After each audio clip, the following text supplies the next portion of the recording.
Mangena ngeke kawubhala inkondlo ndoda.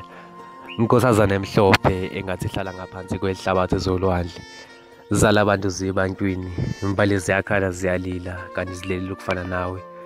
Amathutshana-ke nje mntakwethu ngibeka amabili amathathu ngadini. Igama uMangena, ibhungu lale emazweni kwankomo kayixoshwa ngoba zona zinyuphulisha. Umfana omuhle ngamehlo njengoyise, usibhazubhazu ngamehlo uvuze kuninalume. Bengisacela ungibheka lawo mehla akhakhazimula ikusasa lempilo yami. Ngizalwe ethole la kwaMngoma engithi mangikubheka ngikubona ube isibuko sakhe naye sayintombi. Mntakwethu sengikhule ngokwanele namakhehla siyathethe ekhaya.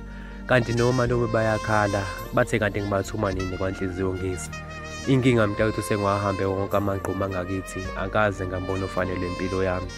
Kepha sengithemba ngikubheka emehlweni ngalibona ikusasa lami liqhakaza. Bengiyocela emicabangweni yasekukhuleni kwakho ungangishiyi ngoba ngidinga ube engxenye yayo. Bengiyocela-ke ngokuqhubeka kwesikhathi ongenyana ongiphi ingalo ngiyokukhombisa umuzi engifisa uyogugela kuwo. Sengiqhamuke kabi-ke nelanga selaya ngomtsha wendoda. Angibaleke nkosazane, nali selusi lahla kumina kukude kwelakithi. Ayiphinde ibonane, ungikhonzele kwanonile amanoni enhliziyo yakho.